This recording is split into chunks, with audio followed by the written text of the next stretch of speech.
wabarakatuh. Yang terhormat Ibu Diar selaku mata kuliah dosen kinetika dan katalis dan teman-teman yang saya cintai. Di sini kami dari kelompok 4 ingin membahas hasil diskusi kami terkait dasar-dasar kinetika dan katalis, yaitu mengenai subbab, deaktivasi, dan regenerasi katalis padat. Sebelum ke penjelasan selanjutnya, kami akan memperkenalkan anggota dari kelompok kami dengan saya sendiri Alvita Dusa Fitri dengan NIM 19. Saya Windia Zara Maharani dengan NIM 006. Saya Humaira dengan NIM 013. Saya Raida Syaima dengan NIM 026. Baik, di sini terkait deaktivasi katalis dibagi menjadi dua. Yang pertama kita akan membahas deaktivasi katalis padat dan yang kedua yaitu ada regenerasi katalis padat. Next. Nah, deaktivasi dan regenerasi sendiri itu dua konsep penting dalam bidang katalis, terutama dalam industri. Nah, katalis padat ini dapat digunakan untuk mempercepat reaksi kimia, tetapi seiring berjalannya waktu itu keefektivitasnya itu akan menghilang. Nah, proses penurunan aktivitas inilah yang disebut dengan deaktivasi dan upaya untuk mengembalikan aktivasi itu disebut dengan regenerasi. Next. Nah, yang pertama itu ada deaktivasi katalis padat. Deaktivasi katalis ini tuh merupakan peristiwa berkurangnya aktivasi katalik dan atau selektivitas katalis seiring berjalannya waktu. Nah, deaktivasi katalis ini tuh disebabkan oleh tiga hal. Yang pertama ada kimia, mekanik, dan thermal. Katalis ini tuh seperti mesin yang bekerja seiring berjalannya waktu akan mengalami keausan, penumpukan kotoran dan kerusakan komponen yang membuatnya tidak lagi berfungsi seoptimal di awal. Dan menurut Argil dan Bartolomeo, deaktivasi katalis dikelompokkan menjadi tiga. Yang pertama ada fouling, poisoning, dan sintering. Untuk selanjutnya akan dijelaskan oleh teman saya.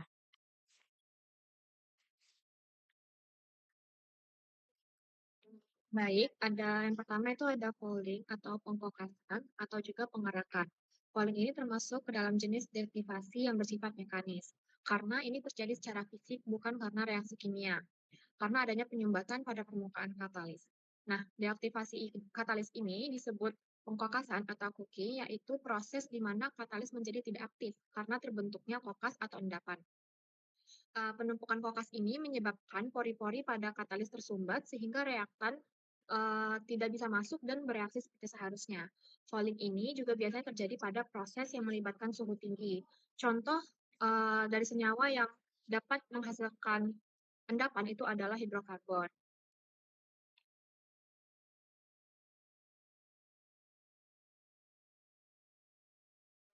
Ya, ini adalah ilustrasi dari proses terjadinya pengkokasan, di mana yang pertama di sebelah kiri itu terlihat partikel katalis yang bersih dan pori-porinya itu terbuka. Ini adalah kondisi awal pada saat waktunya itu T sama dengan 0. Pada tahap ini reaktan itu dapat masuk ke dalam pori-pori katalis dan bereaksi secara optimal. Nah, selanjutnya itu terlihat bahwa endapan itu mulai terbentuk.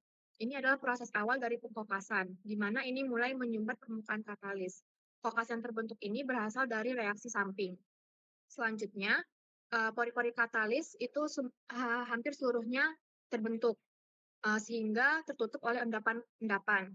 Atau kokas ini dengan kondisi pada waktu T sama dengan T atau waktu lanjut. Pada keadaan ini, katalis tidak bisa digunakan secara efektif karena reaktan itu tidak dapat masuk. Inilah yang disebut dengan fouling atau pengkokasan yang menyebabkan deaktivasi katalis secara mekanik.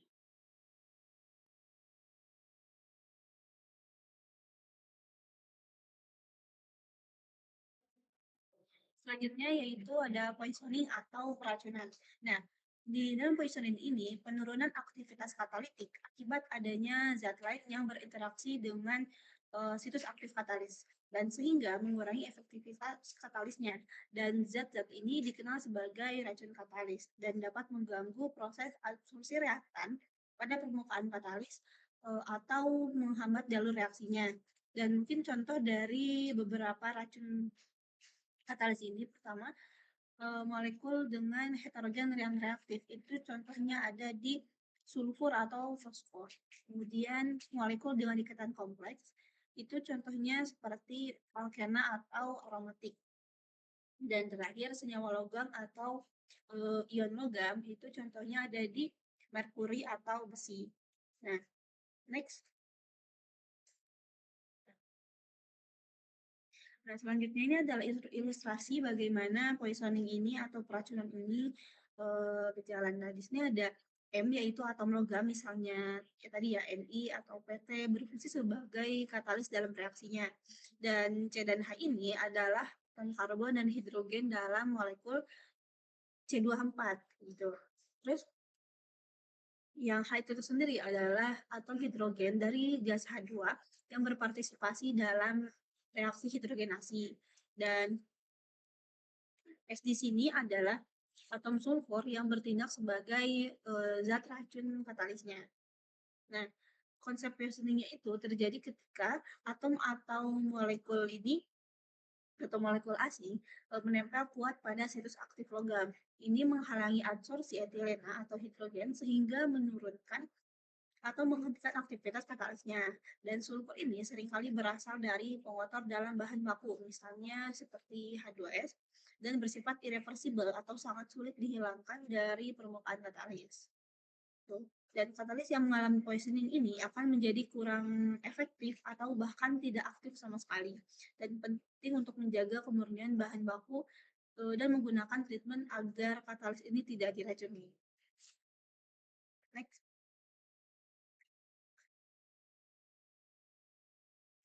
Baik, selanjutnya adalah sintering atau penuaan atau aging. Sintering di sini merupakan salah satu dari cara deaktivasi katalis secara induksi termal. Nah, hal ini tuh dapat disebabkan karena adanya pertumbuhan kristal sehingga luas permukaan katalis tadi itu menjadi berkurang. Nah, selanjutnya secara umum mekanisme sintering ini dipercaya banyak didominasi oleh migrasi kristal, migrasi atomik, dan transportasi uap atau vapor transport pada suhu yang tinggi. Nah, sintering ini tuh biasanya berlangsung pada reaksi di suhu lebih dari 500 derajat Celcius dan dipercepat dengan adanya uap air.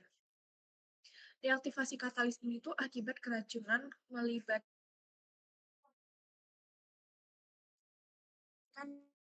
proses karena adanya impan dengan active sites dari katalis. Hal ini menyebabkan zat pemotor atau racun yang berasal dari aliran impan tersebut terakumulasi dan bersaing satu sama lain untuk mendapatkan ruang pada permukaan katalis.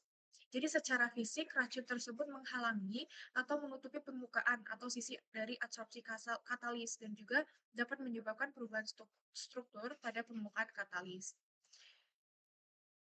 Nah, selanjutnya, tahapan proses sintering ini tuh dapat dijelaskan pada gambar.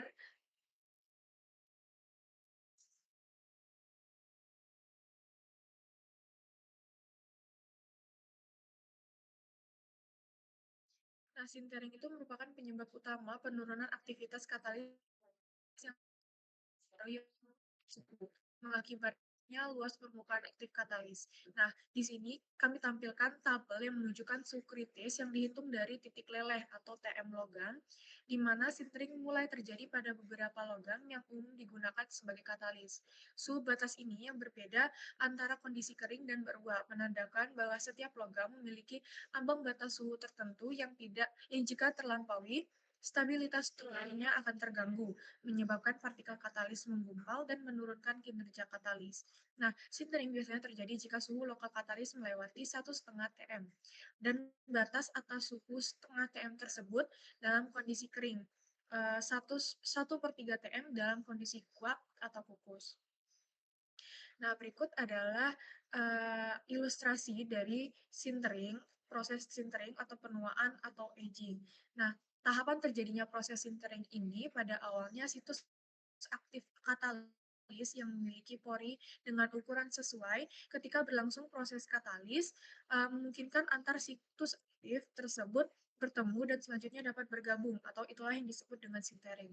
Terjadinya penggabungan situs aktif ini menyebabkan pori yang bertanggung jawab terhadap proses absorpsi sebelum katalik terjadi menjadi tidak sesuai lagi aturannya.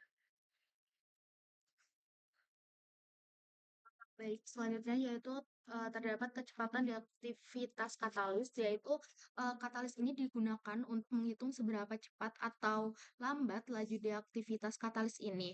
Laju deaktivasi katalis ini tuh dihitung dengan persamaan kinetika deaktivasi katalis. Nah, persamaan secara generalnya yaitu ada min dA per dt sama dengan KD CI pangkat M kali A pangkat D.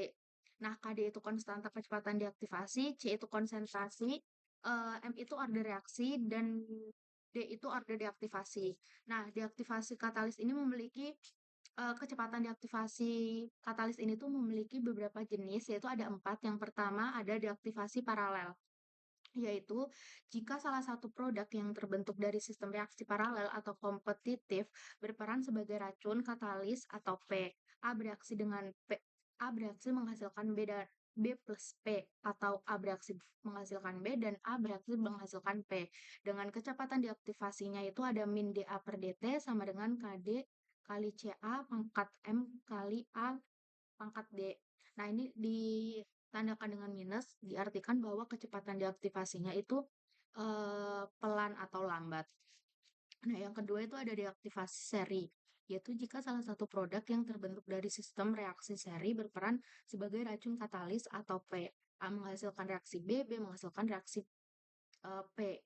Nah, kecepatan deaktivasinya itu min dA per dt sama dengan KD kali CB pangkat M kali A pangkat D, dengan CB dan CA itu memiliki arti konsentrasi fokus terhadap reaksi A dan reaksi B tersebut. Next. Nah, yang ketiga yaitu ada deaktivasi samping atau side by side, yaitu jika salah satu produk yang terbentuk dari sistem reaksi paralel atau non-kompetitif atau side by side berperan sebagai racun katalis P. A bereaksi menghasilkan B dan C bereaksi sendiri menghasilkan P. Kecepatan deaktivasinya itu min dA per dt sama dengan KD kali C pangkat M kali A pangkat D. Nah, yang terakhir yaitu ada deaktivasi independen, yaitu jika deaktivasi bukan disebabkan oleh racun, melainkan oleh suhu atau tekanan tinggi. Deaktivasi ini mengakibatkan katalis mengalami perubahan struktur atau perubahan komposisi kimiawinya. Kecepatan deaktivasinya yaitu ada min dA per dt sama dengan KD kali A pangkat D. Di sini tidak ada konsentrasinya. Next.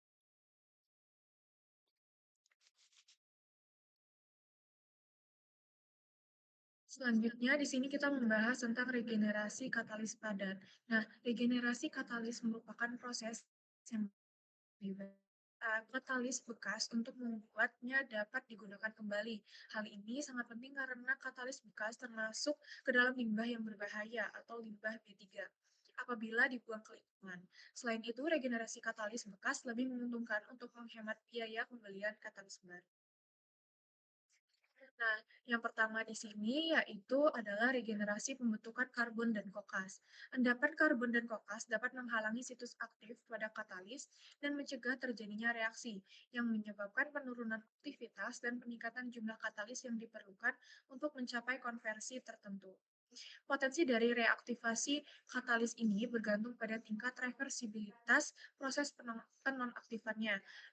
Endapan karbon dan kokas misalnya dapat dengan mudah diatasi melalui teknik gasifikasi yang memanfaatkan hidrogen, air, karbon dioksida, atau juga oksigen. Nah, suhu di mana proses gasifikasi ini dilakukan sebagian besar ditentukan oleh sifat gas yang digunakan. Selain konfigurasi dan reaktivitas karbon atau kokas terakumulasi bersama dengan kecakapan katalisnya.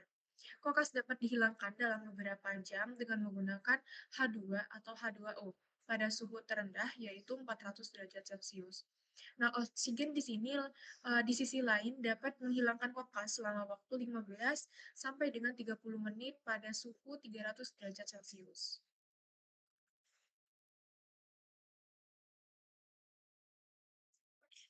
Selanjutnya yaitu regenerasi katalis yang beracun.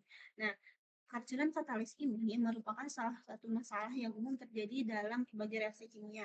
Nah, dengan menyebut situs aktifnya menggunakan pengotor dari gas umpan atau produk, dan pada akhirnya mengurangi efisiensi reaksi secara signifikan. Dan kondisi ini terjadi bahkan pada suhu rendah saat masalah lain seperti penumpukan karbon atau sintering yang tidak dominan.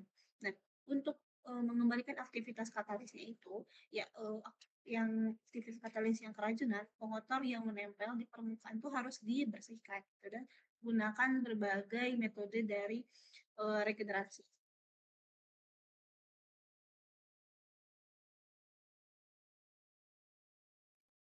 Baik, selanjutnya ini adalah tinjauan umum regenerasi katalis.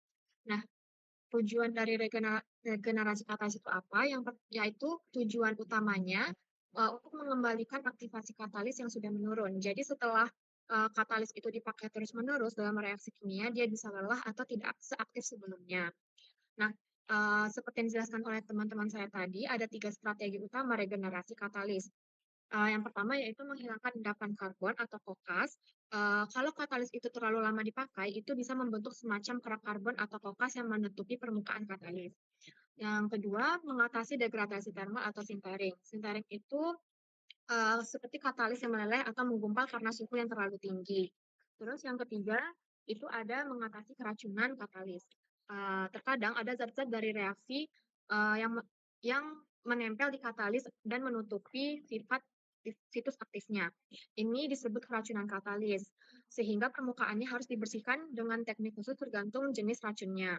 Nah, kenapa kita nggak mengganti katalisnya saja? Karena regenerasi itu jauh lebih hemat biaya dan ramah lingkungan. Kita bisa pakai kembali katalis yang ada asal tahu cara memperbaikinya.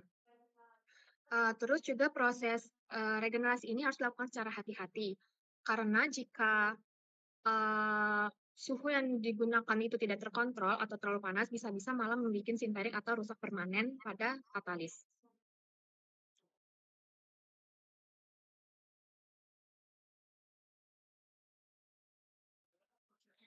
Terakhir, di sini ada faktor-faktor yang mempengaruhi regenerasi katalis padat. Yang pertama ada suhu dan waktu kalsinasi, yaitu suhu yang optimal sangat penting untuk menghilangkan deposit karbon tanpa merusak struktur katalisnya. Misalnya pada regenerasi katalis BH4 itu suhunya itu hanya 300 derajat Celcius selama 3 jam dan menghasilkan aktivasi katalitik terbaik dibandingkan suhu yang 200 derajat Celcius atau 400 derajat Celcius. Selanjutnya yang kedua yaitu konsentrasi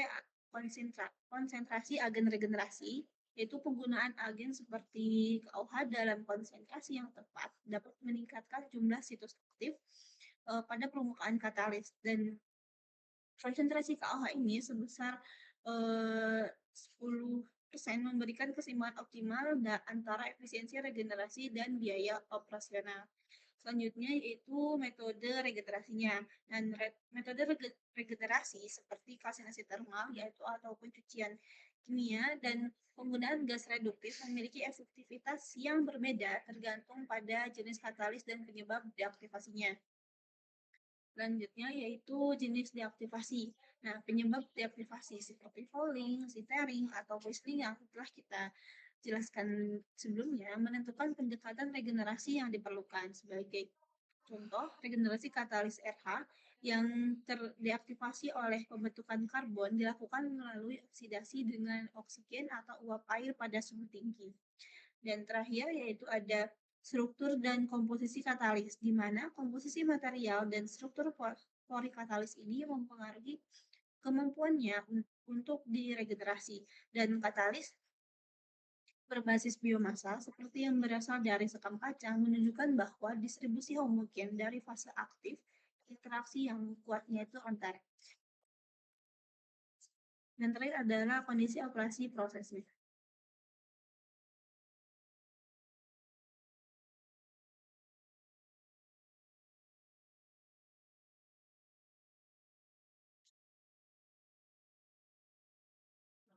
Baik, Dari apa yang telah kami presentasikan hari ini, yaitu kami dapat menyimpulkan bahwa deaktivasi katalis merupakan penurunan aktivitas katalis akibat interaksi fisik maupun kimia dengan zat promotor selama proses reaksi, yang dapat terjadi melalui mekanisme poisoning, dan sintering. Proses ini dapat menyebabkan penyumbatan pori, penutupan situs aktif, dan perubahan struktur katalis. Untuk mengatasi hal tersebut, dilakukanlah regenerasi katalis melalui metode yang disesuaikan dengan jenis deaktivasinya, seperti gasifikasi konkas, kehilangan racun secara kimia, dan pemulihan struktur akibat sintering. Keberhasilan proses regenerasi sangat bergantung pada suhu, waktu, dan jenis agen regenerasi, metode yang digunakan, serta struktur dan komposisi katalis.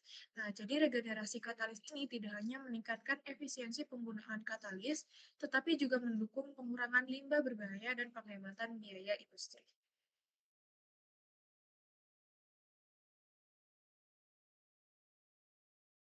Baik, sekian. Terima kasih presentasi dari kelompok kami. Maaf jika masih banyak kekurangan. Wassalamualaikum warahmatullahi wabarakatuh.